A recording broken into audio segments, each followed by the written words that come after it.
Okay, good morning, girls. I thought I'd do a quick recording to go over the assessment as some of you wanted.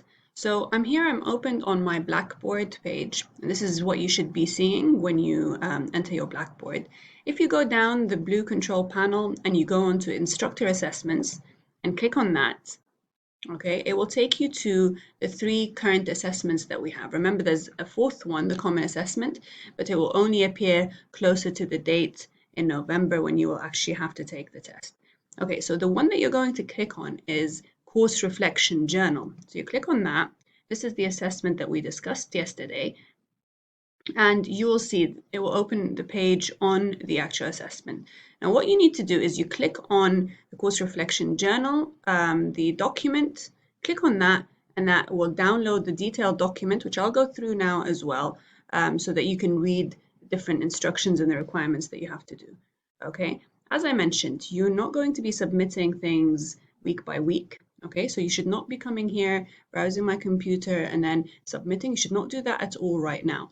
Closer to the date, so in the week of October 22nd, then once we've finished all the 6 units, then you will come onto this page, you'll browse your computer, find the file that you've been working on, and then you will submit, okay? But nothing right now. So for over the next 6 weeks, there will be no submissions until the final submission. Okay, so if you've opened this Word document, it should take you to a document like this, okay? Once you open it, it will give you a detailed instructions of what the assessment is about. Okay, so let's just quickly go through it. So what is this assessment? You are going to be recording your notes, your observations, your thoughts, and reflecting on the material that we're covering in class. Why are we doing this? Also, we want to deepen your understanding of the assessment. We want to look at how positive psychology affects you in your own life, and also to encourage you to include some of the practices and experiment with the practices that we will be discussing throughout the course. Okay, as I mentioned, this submission is only due in week 9, so please do not have any submissions on a weekly basis. We will not accept that. And this is worth 25% of your grade. Okay, so now on to the details. What are you going to do exactly? As we mentioned, we've got 6 different topics, okay? And every week we will be covering one in detail. So this week we've started positive emotions. Once you finish the topic on positive emotion, you will write 150 words journal entry, and you will include the 3 different parts that we're going to discuss now. Now remember, you will be doing 150 words for each of these 6 topics, okay? So 150 words for positive emotions, 150 for engagement, 150 for relationships, and so on, okay? What should I include in these 150 words on each of these topics? Okay, you should have 3 parts. So if I'm doing positive emotions, part 1 would be, what did I learn from this week's lesson? Think about the theories that were covered. How did you understand them? Do you still have any questions or comments about the lesson? Include that in your journal as well. For example, you can say, after I took the Dr. Barbara Fredrickson's Broaden and Build theory, I still didn't wanted to explore more about how it builds resources, how it helps us become more creative, and so on. Whatever questions that you might have, you can include that in your journal entry as well. Okay, part 2, you will include things like your thoughts and feelings after understanding what you learned, how your peers or your instructor influenced your thoughts. And I mentioned this in class as well. Imagine Fatma says, positive emotions really helped me overcome some of the negative emotions that I was feeling after a certain event. Then you can comment on that as well. You can say something like, when Fatma explained what happened to her after, she experienced negative emotions and then she had positive emotions, it helped me realize that the impact of positive emotions. Something like that. Or it could be something that I said that, an example or a case that I gave you, and that you want to relate it to your journal entry. Okay, how does it relate to your own life experience? Okay, so maybe we tackle something in positive emotion and you had an experience like that in high school or with your family and you want to mention that. Please include that as well. Okay, and then the third section, you'll talk about the practice that you did. So if you remember the 3 good things task that we did in class, you will explain how you completed it.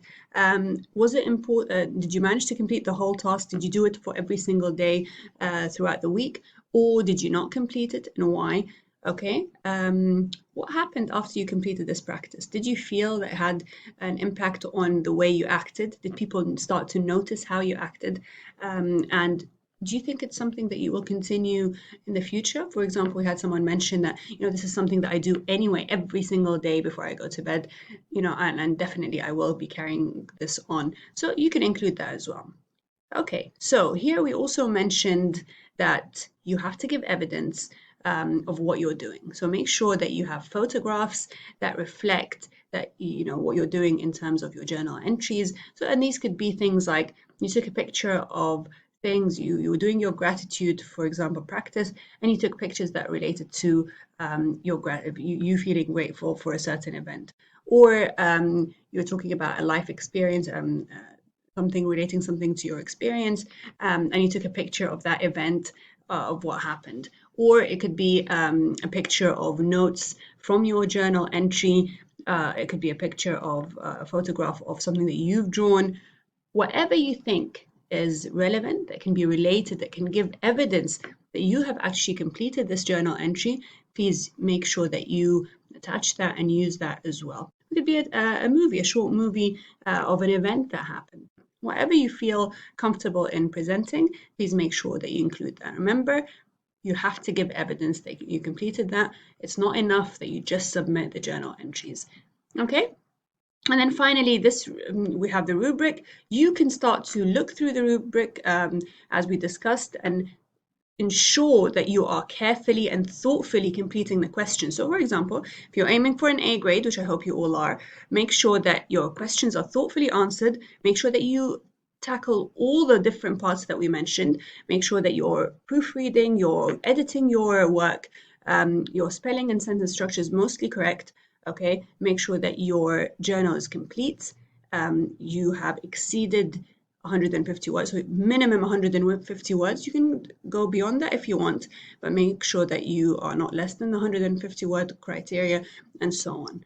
Okay, so please go through the rubric as well. Make sure that you have understood it and tackled it carefully. Okay, so that's mainly it for the assessment video. Again, like I mentioned, if you have any questions, you're not sure about something, please feel free to get in touch and we will go through that again. Okay, have a good day.